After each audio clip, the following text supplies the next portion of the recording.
நகைச்சுவை நாடகம். தலைப்பு பெருக்கு வயிற்றிலா அருளிலா.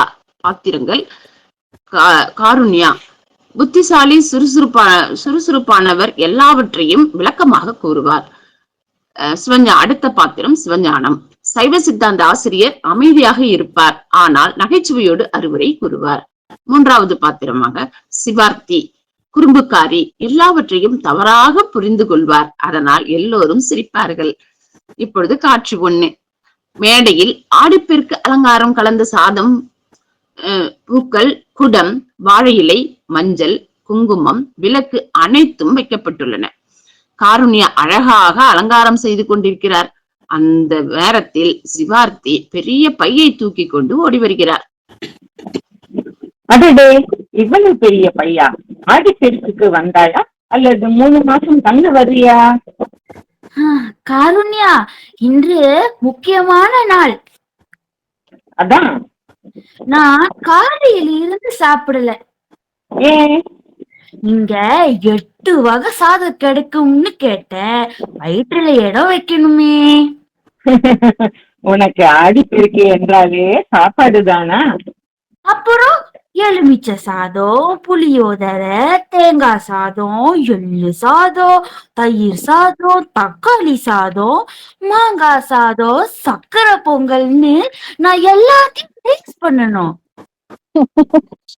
வாத்தி, உன்னிடம் ஒரு கேள்வி. கேளுங்க. ஆடிப்பெருக்கு என்றால் என்ன? அது 1 வருடத்துக்கு ஒரு முறை டயட் வந்து சாப்பிடுற நாளு. அப்படி இல்லம்மா. அப்போ ஸ்விக்கி ஃபெஸ்டிவல்? இல்லை, இது தமிழர்களின் மிகப்பெரிய இயற்கை திருவிழா. அப்படியா? நான் ஃபுட் ஃபெஸ்டிவல்னு நினைச்சேன். பெருக்கு பெருக்கு என்றால் நீர் பெருக்கு, வளம் பெருக்கு, அருள் பெருக்கு, அன்பு பெருக்கு என பல வகையாக கொள்ளப்படுகிறது. ஓ, வயிறு பெருக்கு இல்லையா? அதுவும் உன்னால் தான் நடக்கும் போல சிவார்த்தி. ஆடி மாதத்தில் தென்மேற்கு பருவமழை பெய்யும். அப்போது காவிரி உள்ளிட்ட ஆறுகள் நிரம்பி பெய்யும். தமிழர்களுக்கு நீர்தான் வாழ்க்கை என்று உணர்ந்து இயற்கைக்கும் இறைவனுக்கும் நன்றி சொன்னார்கள். அதுதான் ஆடிப்பெருக்கு. அப்படின்னா நாம பர்த்டே செலிப்ரேட் பண்ணுற மாதிரி நீருக்கும் பர்த்டேவா? பர்த்டே இல்ல, தேங்க்ஸ் கிவிங், நன்றி சொல்லும் நாள். ஓ, அப்போ வாட்டருக்கு தேங்க்ஸ் சொல்லணுமா? ஆமாம், நீர் இல்லாமல் உணவு இல்லை, விவசாயம் இல்லை, மனிதனும் இல்லை. வைஃபை இல்லாமலும் வாழலாம், ஆனா தண்ணீர் இல்லாம முடியாது. அட, இந்த ஒரு டயலாக் மட்டும் ரொம்ப சரியா சொன்ன ஸ்வாதி. ஆனா இதுக்கும் சிவபெருமானுக்கும் என்ன சம்பந்தம்? அதுதான் முக்கியம். சைவ சித்தாந்தம் சொல்கிறது, இந்த உலகமே இறைவனின் அருள், நீர், நிலம், காற்று, நெருப்பு, ஆகாயம், இந்த 5ம் பஞ்சபூதங்கள் ஆகும். இவற்றை மதிப்பதே சிவனை மதிப்பது போன்றது. அப்படி என்றால் தண்ணீரை வீணாக்குறது சிவபெருமானுக்கு பிடிக்காத விஷயமா? நிச்சயமாக. அன்பே சிவம். இயற்கையை நேசிப்பதும் அன்புதான்.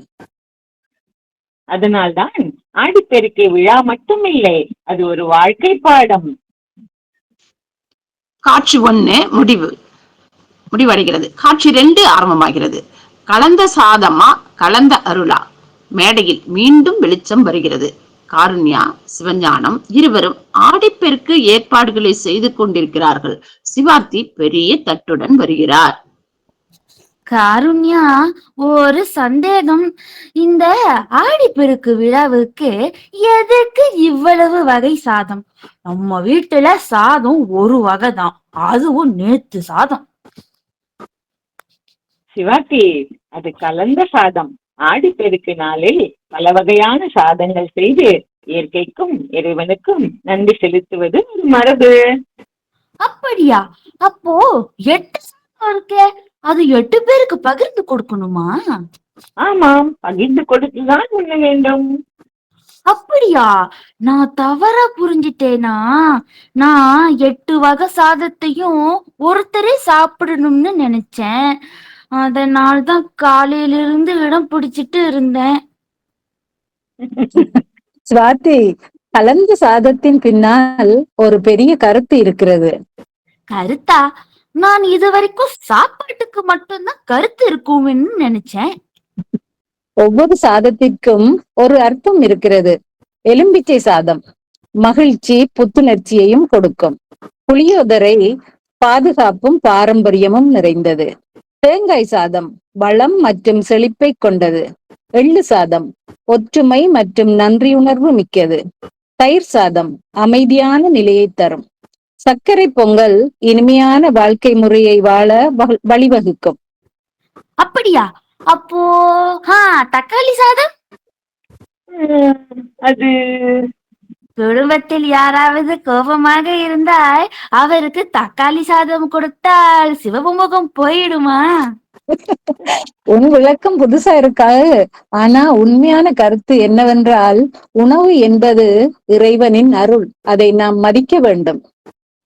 சிவாத்தி, ஆடிப்பேருக்கு ஆன்மீகம் மட்டும் இல்லை, அதற்குள் அறிவியலும் இருக்கிறது. அறிவியலா? அப்போ காவிரி அம்மாவுக்கு மொபைல் இருக்கா? வாட்ஸ்அப்ல மெசேஜ் அனுப்பலாமா? டியர் காவிரி அம்மா, thank you for the water. Please continue your unlimited supplies. Recharge தேவையில்லை. இல்லை சிவார்த்தி, இயற்கையோடு தொடர்பு கொள்ள டெக்னாலஜி மட்டும் போதாது, அறிவும் பொறுப்பும் வேண்டும்.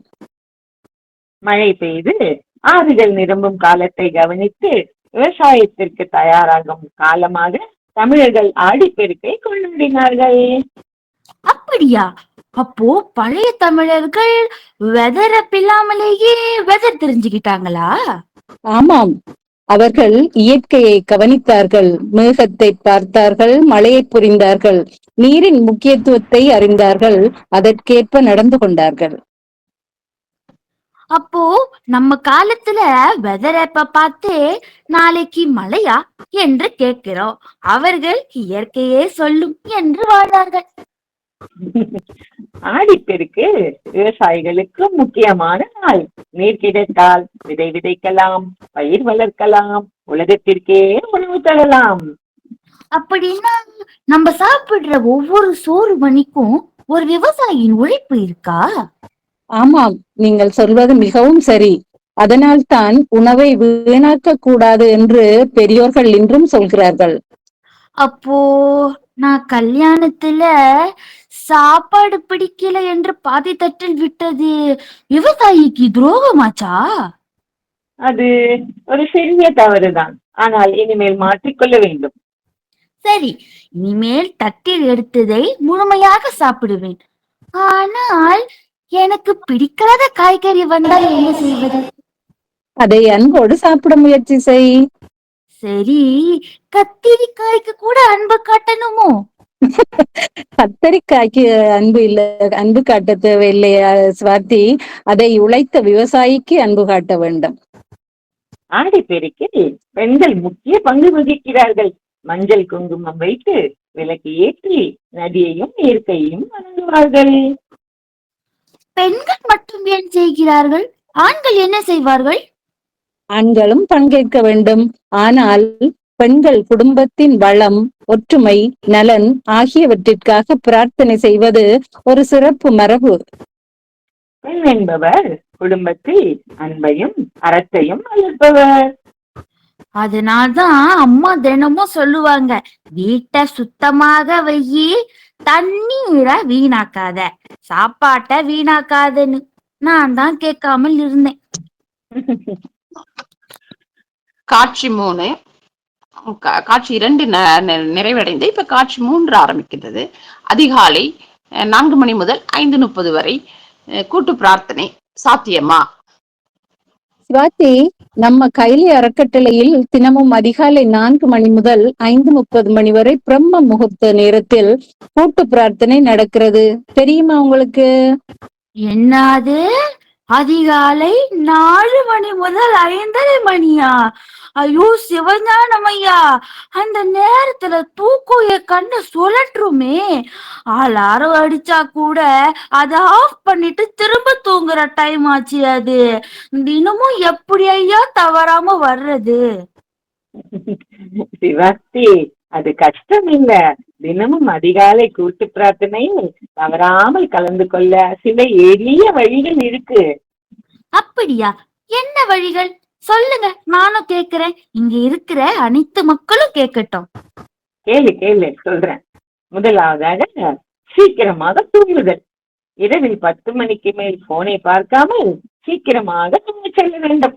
இரண்டாவதாக அலாரம் வேக்கபடி முறை. அலாரத்தை நமக்கு தூரமா வைக்கணும். அதோட ஒவ்வொருவரும் ஒருவரை இணைப்போம் என்ற கொள்கைப்படி ஒரு நண்பரை தேர்ந்தெடுத்து 3:45 மணிக்கு ஒருத்தருக்கு ஒருத்தர் போன் பண்ணி அழைத்து விடணும். மூன்றாவதாக முன்னேற்பாடு. மறுநாள் காலை வழிபாட்டுக்கான ஆடைகள், குளிப்பதற்கான விஷயங்களை முதல் நாள் இரவே தயார் சாயதில் வைத்து விட வேண்டும். மிகச் சரியாக சொன்னாய் காருண்யா. பிரம்ம முகூர்த்த நன்மையை உணர்தல்.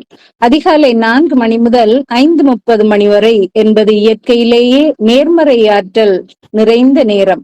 அந்த நேரத்தில் கூட்டு பிரார்த்தனை செய்தால் மன அழுத்தம் நீங்கும், நினைவாற்றல் பெருகும், சிவ அருள் பரிபூர்ணமாக கிடைக்கும். சிறு தொடக்கம். ஆரம்பத்தில் கொஞ்சம் கஷ்டமாக இருந்தாலும் ஒரு 21 நாட்கள் தொடர்ந்து முயன்றால் அது தானாகவே பழகிவிடும். அடேங்கப்பா, ஒருத்தருக்கு ஒருத்தர் போன் பண்ணி எழுப்பி விடுற இந்த வேக்கப்படி ஐடியா நல்லா இருக்க. அப்படின்னா நான் என் அண்ணனுக்கு 3:45க்கு போன் பண்ணி, டேய் எழுந்துடுறா, கையிலே அறக்கட்டளை கூட்டு பிரார்த்தனைக்கு டைம் ஆச்சுன்னு சொல்லுவேன். அப்படித்தான். இதுதான் கையில் அறக்கட்டளையின் 10 கோட்பாடுகளுக்கும் பொருந்தும். ஒவ்வொருவரும் ஒருவரை இணைப்போம். புதியவர்களை வகுப்புக்கும் கூட்டு பிரார்த்தனைக்கும் அழைப்பது. டிஜிட்டல் தொண்டு. அதிகாலை கூட்டு பிரார்த்தனை லிங்க் மற்றும் திருமுறை ஆடியோக்களை வாட்ஸ்அப்பில் பரப்புவது. இல்லங்கள் தோறும் திருமுறை மற்றும் கூட்டு வழிபாடு. வாரத்திற்கு ஒரு முறை வீட்டிலும் கூட்டு பிரார்த்தனை செய்வது. குழந்தைகளை மீட்டெடுத்தல். குழந்தைகளையும் அதிகாலையில் எழப்படக்கி ஆன்மீக வகுப்பில் சேர்ப்பது. தூண்டுதல் பாலம். அதிகாலை பிரார்த்தனைக்கு வராத உறுப்பினர்களை அன்போடு போன் செய்து ஊக்குவிப்பது. நேர மேலாண்மை. நேரமில்லை என்று சொல்லாமல் அதிகாலையில் 4 மணி முதல் 5:30 மணி வரை நேரத்தை இறைவனுக்காக ஒதுக்குவது. தொடர் பங்கேற்பு. தினமும் தவறாமல் கூட்டு வழிபாட்டில் கலந்து கொள்வது. வாய்மொழி பரப்புரை. அதிகாலை கூட்டு பிரார்த்தனையால் நமக்கு கிடைத்த நன்மைகளை பிறரிடம் பகிர்வது. விசேஷ தின அழைப்பு. விசேஷ நாட்களில் ஆன்மீக நூல்களையும் லிங்குகளையும் வழங்குவது. பின்னூட்ட ஆதரவு. யூடியூப் மற்றும் சமூக வலைதளங்களில் 4 மணி முதல் 5:30 மணி வரை கூட்டு பிரார்த்தனையில் கலந்துகிட்டா நாள் முழுக்க சுறுசுறுப்பா இருக்கலாம், அருளும் பெருகும். ஆமாம் சிவாத்தி, பெருக்கு என்பது வெறும் வயிற்றில் நைட்டு சீக்கிரமா தூங்கி நாளைக்கு காலையில 3:45க்கே எல்லாரையும் போன் பண்ணி கூட்டு பிரார்த்தனைக்கு எழுப்பிடுற. சைவம் வளர்ப்போம், அறம் செய்வோம், உயிரை உயர்த்துவோம். சிவாய நம. அனைவருக்கும் நன்றி. அருமை.